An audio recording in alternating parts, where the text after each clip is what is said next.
Bom dia a todos vocês. Eu sou o Dr. Manuel Antônio Lindo e essa é a nossa mentoria da saúde.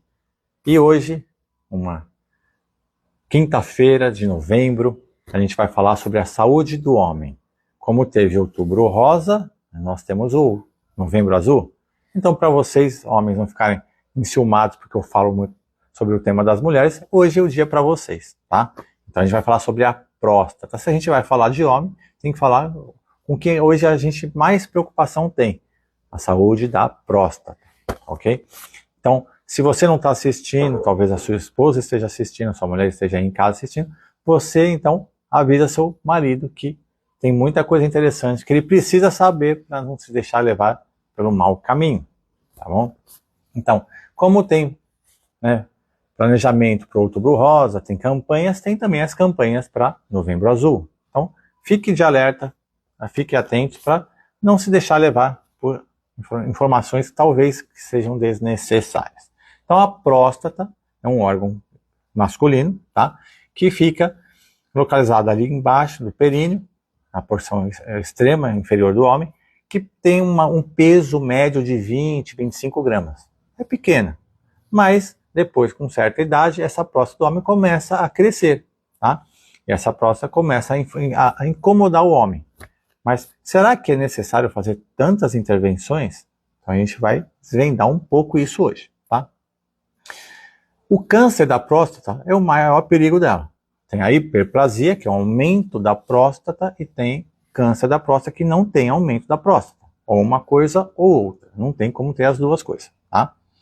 Então, o câncer da próstata é o único que se apresenta de duas formas, tá? Pode ser através de uma autópsia, né? Depois que o paciente falece, você vai lá, investiga, você descobre que ele tinha um câncer de próstata. Às vezes ele passou a vida toda sem saber e não interferiu em nada, tá? Ou também pode ser através da clínica médica. Você vai lá e faz os exames e descobre que tem, ok?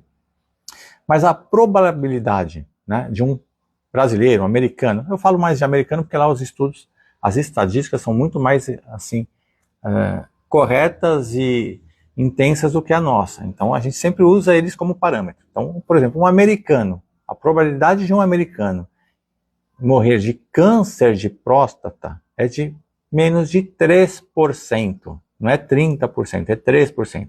Isso eu estou falando quando vocês têm já o diagnóstico de câncer e somente 3% deles podem morrer decorrentes do câncer de próstata. Então não é nada muito alarmante, não tem nada a ver com câncer de mama na mulher.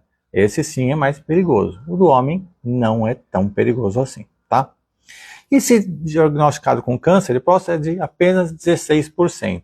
Então a chance de ter câncer de próstata ao homem é 16% e a chance dele morrer com câncer de próstata é só 3%, ok? Eu falo muito isso porque eu quero que vocês não se desesperem para fazer exames desnecessários, tá? Somente 7% dos cânceres de próstata poderão produzir metástase.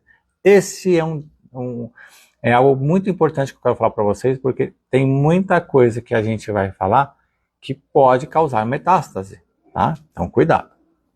Agora, qual é o diagnóstico? Como que a gente faz o diagnóstico de uma próstata com câncer? Pode ser através da biópsia, o toque retal, tá? Ou uma ultrassonografia, né? Uma ultrassom transretal.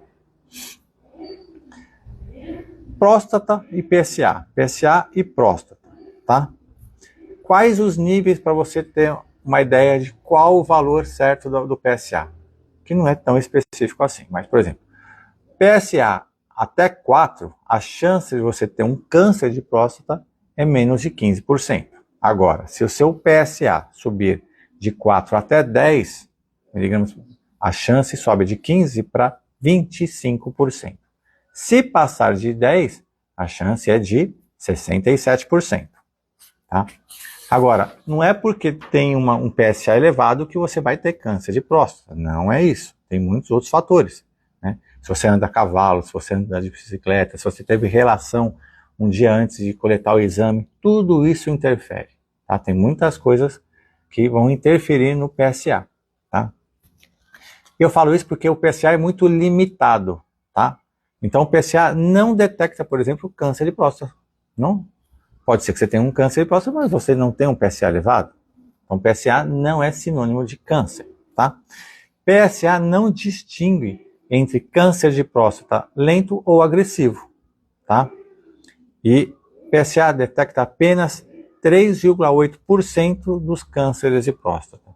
Então, PSA não é um diagnóstico específico. Não se desespere se seu PSA está elevado, ok? Agora, o que é câncer de próstata e o que é hiperplasia prostática benigna? O câncer da próstata é um crescimento anormal das células epiteliais da próstata. Em contrapartida, a hiperplasia prostática é um crescimento das células estromais da próstata. A diferença é a localização também, tá? Então, quando você tem um câncer de próstata, ele fica no borde da próstata, na periferia. Já a hiperplasia começa no centro e se expande, tá? Por isso que quem tem uma próstata aumentada de tamanho tem dificuldade de urinar. Por quê? Porque tem o triângulo vesical, onde os ureteres e a uretra vão estar ali próximos à próstata, e ali começa a ter um crescimento, fazendo uma obstrução da uretra, fazendo com que você tenha dificuldade de fazer a micção, eliminar a urina da bexiga, tá? Então, essa é a sensação quando você tem uma hiperplasia. Você vai no banheiro e tem uma dificuldade de fazer a eliminação da urina, tá? Alguns raros, extremamente agressivos cânceres de próstata não sobem o PSA. Então, também o PSA não é para se desesperar, tá? Um PSA normal não exclui a presença de um câncer de próstata, como a gente estava falando. E a biópsia?